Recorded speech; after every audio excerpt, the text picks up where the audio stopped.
Explain करने वाली हूँ स्पेल नाम की मूवी को, जो कि 2020 में रिलीज हुई है। तो दोस्तों बिना किसी देरी के चलते हैं सीधा वीडियो की तरफ। फिल्म की स्टार्टिंग में हम मार्कस नाम के बंदे को देखते हैं, जो कि अपनी वाइफ वोरा, बेटी सैमसेरा और बेटे टाइडन के साथ एक सिटी में रहा करता था। मार्कस पेशे से लॉयर था, जो कि बहुत सक्सेसफुल और बहुत रिच भी था। शुरुआत में हम देखते हैं कि मार्कस की बीवी एक रूम में लॉक हो जाती है और मार्कस मजाक ही मजाक में उस डोर के लॉक को एक पेन की रिफिल से उस डोर को अनलॉक कर देता है। खैर, एक दिन ऑफिस में उसे उसके डैड की, जो कि कैंटकी में रहते थे, गुजरने की खबर मिलती है। मार्कस बचपन में ही अपने घर से भागकर सिटी में आ गया था, क्योंकि उसके डैड बहुत ही ज्यादा अब्यूजिव थे और वो इस बात को अपनी फैमिली के साथ पहली बार डिस्कस करता है। वो उनके फ्यूनरल में जाना नहीं चाहता था और उसकी वाइफ के इंसिस्ट करने पर वो अपनी फैमिली के साथ वहाँ जाने के लिए तैयार हो जाता है। ये चारों अपनी प्राइवेट प्लेन में बैठकर कैंटकी जाने के लिए रवाना हो जाते हैं। मार्कस को प्लेन चलाने आता था और उसके पास प्लेन का लेटेस्ट मॉडल भी था, जो कि डीजल पर चलता था। अब ये प्लेन को बीच में ही एक डीजल स्टेशन पर उतारते हैं और डीजल भरवाते हैं। वहाँ के शॉप में मार्कस एक मोजो बैग को देखता है और पूछता है कि वो क्या है। उसने उस बैग को बचपन में देखा था, बट वो श्योर नहीं था कि उसे किस लिए यूज किया जाता है। शॉप ओनर उसे बताता है कि ये प्रोटेक्शन करता है उन लोगों से जो कि उनकी बॉडी पर कब्जा करना चाहते हैं। शॉप ओनर उसे ये भी बोलता है कि अगर वो लोग योलेंडा से होकर जा रहे हैं तो उन्हें ये बैग जरूर ले लेना चाहिए, पर मार्कस इस बात को अंधविश्वास समझकर इग्नोर कर देता है। इसके बाद एक शेरिफ आकर उनकी आईडीज चेक करता है और फिर वो लोग अपने सफर के लिए रवाना हो जाते हैं। जैसे ही वो लोग योंडर माउंटेन के ऊपर से गुजरते हैं, मौसम अचानक से बिगड़ने लगता है। तेज हवाओं के साथ तूफान आ जाता है और उनका प्लेन क्रैश कर जाता है। सीन शिफ्ट होता है और हम देखते हैं कि मार्कस एक पुराने घर के बेड पर है। वो घायल हो गया था और उसे एक सपना आता है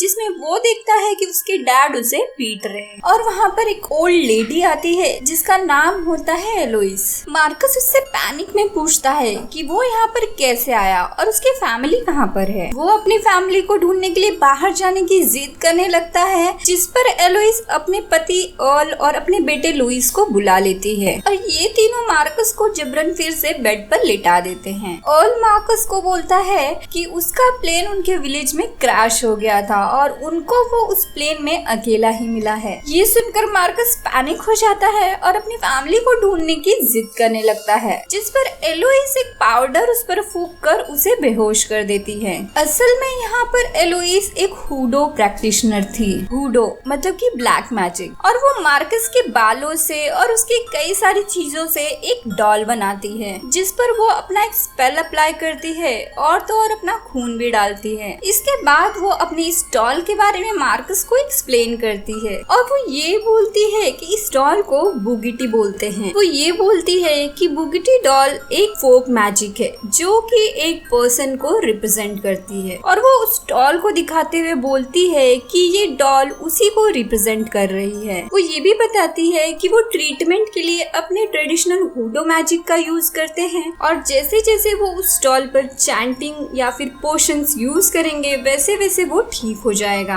अब वो उसे वहाँ पे दो तरह के पोशंस दिखाती है और बोलती है कि ग्रीन का मतलब है अच्छा पोशन और रेड का मतलब है बुरा पोशन। वो मार्कस की डॉल को लेकर विंडो के पास रख देती है और कहती है कि इससे डेविल अंदर नहीं आ पाएगा, क्योंकि ऑब्वियसली ब्लैक मैजिक और रिस्क दोनों एक ही बात है। मार्कस ये सब सुन तो लेता है, पर उसे यकीन हो जाता है कि यहाँ पर जरूर कुछ ना तो कुछ गड़बड़ है, इसलिए वो जख्मी हालत में भी वहाँ से भागने लगता है। वो विंडो से निकलकर छत पर जाता है और हम देखते हैं कि बहुत तेज बारिश हो रही थी। छत पर चलते हुए वो एक दूसरी छत पर पहुँच जाता है और उस रूफ में हुए होल के जरिए वो देखता है कि वहाँ पर विलेज के काफी सारे लोग इकट्ठा हुए हैं और वहाँ पर ऑल और एलोइस अपनी मैजिक ट्रिक्स दिखा रहे हैं, जिससे मार्कस काफी ज्यादा हैरान हो जाता है। अब दोस्तों वहाँ पर ब्लैक मैजिक हो रहा था और हम देखते हैं कि एलोइस एक गूंगी लड़की को बुलाती है और एक बिल्ली की जीभ निकाल कर वो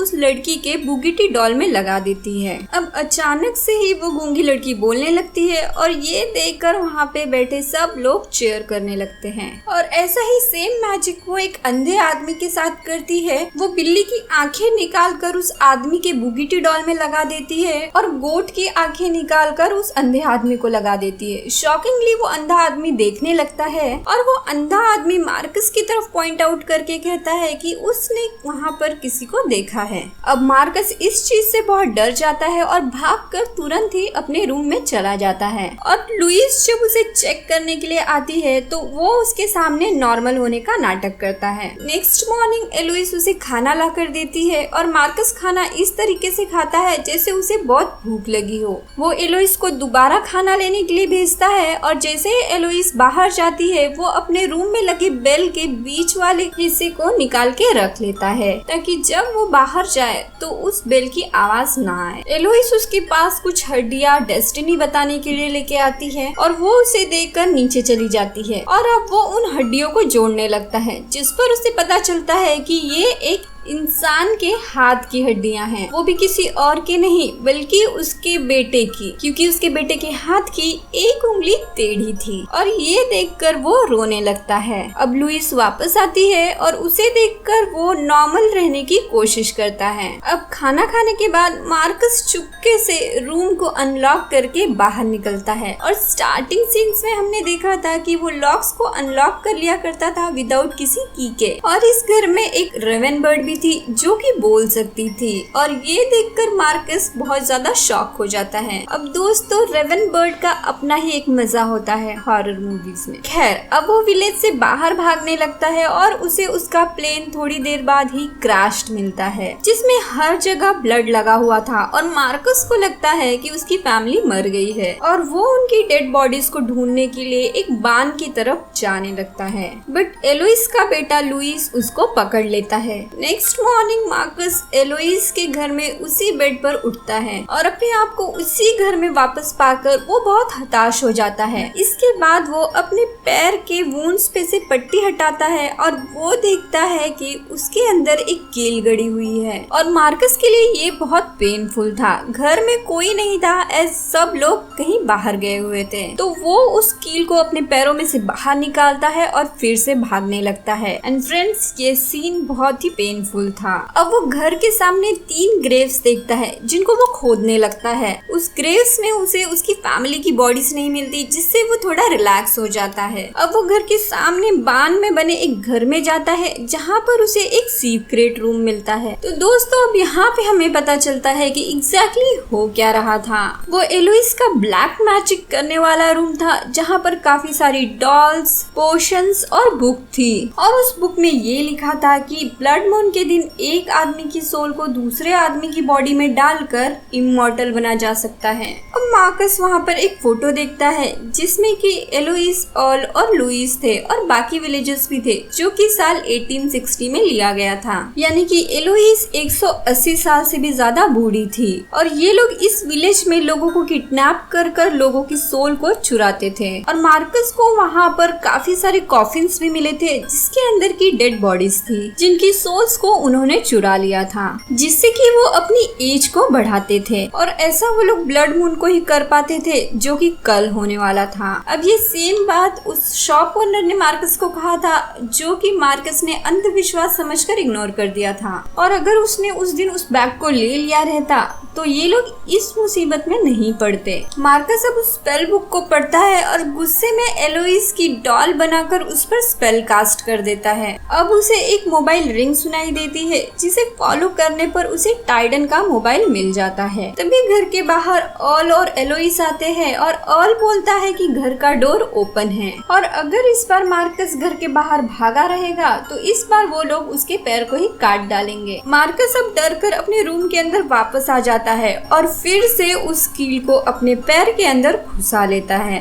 जो कि बहुत ज्यादा दर्दनाक सीन था। एलोइस लुइस के साथ वहाँ पर आती है, जिसके हाथ में एक कुल्हाड़ी थी। एलोइस मार्कस के पैर को चेक करती है और कील उसके अंदर ही थी, जिसके चलते मार्कस बच जाता है। मार्कस उनके सामने नॉर्मल दिखने की कोशिश करता है, जबकि ऐसा था नहीं। बाद में मार्कस उस फोन से 911 पर कॉल करता है, जिस पर वही शेरिफ फोन उठाता है जो कि उसे मूवी की स्टार्टिंग में मिला था। वो मार्कस को ये बोलता है कि उसकी डॉटर और उसकी वाइफ उसके पास सेफ हैं। वो लोग 2 दिन से उसको और उसके बेटे को ढूंढ रहे हैं। मार्कस उसे अपनी सारी स्टोरी बताता है और जल्दी से उसे रेस्क्यू करने के लिए आने के लिए बोलता है, लेकिन अपने बेटे की मौत की खबर सुनकर वो बहुत ज्यादा दुखी हो जाता है। जब वो शेरिफ वहाँ पर आता है तो गुस्से में एलोइस मार्कस के बुगिटी डॉल को पकड़कर उसे टॉर्चर करने लगती है, यानी कि रियल में वो बुगिटी डॉल मार्कस को रिप्रेजेंट कर रहा था। ऐसे लग रहा था मानो जैसे किसी ने मार्कस की जान उस बुगिटी डॉल में फूंक दी हो। वो बुगिटी डॉल के मुंह से टंग को निकाल देती है, जिससे कि मार्कस सच में गूंगा हो जाता है और उसके हाथ भी बन जाते हैं। इसके बाद विंडो पर खड़े होकर वो चिल्लाता है, जिस पर पुलिस ऑफिसर को कुछ भी सुनाई नहीं देता। वो पुलिस ऑफिसर उसे फोन भी करता है, लेकिन वो कुछ बोल नहीं पाता। कुछ देर स्ट्रगल करने के बाद मार्कस अपनी बुगिटी डॉल को उठाता है और उस पर बंधी हुई रस्सी को खोल देता है और फिर से एक बार वो उस घर से भागता है। भागते भागते वो उसी पुलिस इंस्पेक्टर की कार के सामने आ जाता है और उस बुगिटी डॉल में टंग डालकर वो उस पुलिस इंस्पेक्टर को वहाँ से भागने के लिए बोलता है। अब वो पुलिस ऑफिसर मार्कस को एलोइस और अर्ल के पास वापस लेके जाता है, क्योंकि वो उन लोगों से मिला हुआ होता है। और दोस्तों, आज ही वो ब्लड मून नाइट थी, जिस दिन वो अपना रिचुअल परफॉर्म करने वाले थे। अब सब लोग बान में इकट्ठा होते हैं और हम देखते हैं कि मार्कस की फैमिली भी वहाँ पर थी, जो कि हिप्नोटाइज थी। अब मार्कस ये नोटिस करता है कि उसके बेटे का एक हाथ कटा हुआ था, यानी कि उसके मुंह में खाना खाते वक्त जो हड्डी आई थी वो एक्चुअली में उसके बेटे की थी। अब वो लोग मार्कस पर बेहोशी का पोषण छिड़कते हैं, पर मार्कस बेहोश नहीं होता और वो बेहोश होने का नाटक करता है। और ऐसा इसलिए होता है क्योंकि मार्कस जब बान में गया था तो उसने उस वक्त अपने ऊपर कुछ पॉजिटिव स्पेल किए थे, जिसकी वजह से इन सब चीजों का असर उसके ऊपर ना हो। एलोइस खुशी में मार्कस के दिल को चाकू से काटकर बाहर निकालने जाती है, तभी मार्कस उठ जाता है। वो एलोइस को रोककर अपने पैर में लगी कील को निकालकर अर्ल के हार्ट में घुसा देता है और उसे मार देता है। ये देखकर सभी गांव वाले डर जाते हैं और वहाँ से भागने लगते हैं। इसके बाद मार्कस एक पाउडर को अपनी फैमिली पर फूंक कर उनको होश में लेके आता है। जैसा कि मैंने बताया था, रेड पाउडर और ग्रीन पाउडर। ग्रीन पाउडर मतलब गुड पाउडर और रेड पाउडर मतलब बैड पाउडर। अब हमें यहाँ पर एक फ्लैशबैक दिखाया जाता है, जहाँ पर मार्कस ने लुइस समेत सभी की बुगिटी डॉल बना रखी थी और जब लुइस मार्कस को रोकने आता है तो वो उसकी डॉल को पानी में डाल देता है, जिससे कि उसकी मौत हो जाती है। इससे एलोइस बहुत गुस्से में आ जाती है और वो मार्कस पर हमला करने आती है और वो उसे ये बताती है कि उसने उसकी बुगिटी डॉल को कहीं पर छुपा रखा है, तो वो उसका कुछ भी नहीं बिगाड़ सकता। लेकिन तभी मार्कस उस पर बेहोशी का पोषण छिड़क देता है और बोलता है कि इसलिए उसने उसके लिए एक स्पेशल बुगिटी डॉल बनाई है। वो उस बुगिटी डॉल को हवा में उछालकर हैमर से पीटता है, जिससे एलोइस भी दूर जाकर गिरती है और तड़पने लगती है। बाद में मार्कस उस पूरे बान को आग लगा देता है। बाद में मार्कस उस डोर पर व्हाइट कलर का पाउडर डाल देता है, जिससे कि कोई बाहर ना आ पाए। एलोइस उस एंट्रेंस के पास आकर खड़ी हो जाती है, पर उससे बाहर नहीं आ पाती, जैसे कि कोई इनविजिबल वॉल हो। मार्कस को उस बान में से सभी की बुगिटी डॉल मिली थी, जिसका मतलब था कि अब मार्कस का कोई कुछ नहीं बिगाड़ सकता था। एलोइस ने उन विलेजर्स को मार्कस की आईज, ह्यूमन टंग, ईयर्स, काफी सारी चीजें प्रॉमिस की थी, क्योंकि इससे पहले वो लोग उस बुगिटी में एनिमल्स के ऑर्गन्स का इस्तेमाल कर रहे थे, पर इस बार उनको ह्यूमन के ऑर्गन्स मिलने वाले थे, जो कि मिलते मिलते रह गया। मार्कस अब उन लोगों को डराता है कि अगर उन लोगों ने उसे और उसकी फैमिली को वहाँ से जाने नहीं दिया तो वो उन सबकी डॉल्स को मार देगा। एंड में मार्कस उस शेरिफ के पास भी जाता है और उसे भी मार देता है। अब हम देखते हैं कि एलोइस एलोइस ने टाइडन के एक हाथ को काट दिया था और बाकी सब ठीक था। अब ये चारों पुलिस की कार में बैठकर वहाँ से भाग जाते हैं, लेकिन हम देखते हैं कि बान में एलोइस की जो बुगटी डॉल थी उसमें अभी भी थोड़ी जान बाकी थी, क्योंकि एलोइस की 2 डॉल थी, एक जो एलोइस ने खुद बनाई थी और एक जो मार्कस ने बनाई थी। और डॉल के जिंदा रहने का मतलब ये था कि वो भी शायद जिंदा होगी और अपने नेक्स्ट शिकार की तलाश करेगी। तो दोस्तों ये मूवी यहाँ पर खत्म हो जाती है। तो फ्रेंड्स ये थी स्पेल मूवी की कहानी। तो दोस्तों अगर आपको वीडियो पसंद आई हो तो लाइक कर देना, चैनल पर नए हो तो सब्सक्राइब कर देना और कमेंट करके जरूर बताना कि आपको ये वीडियो कैसी लगी।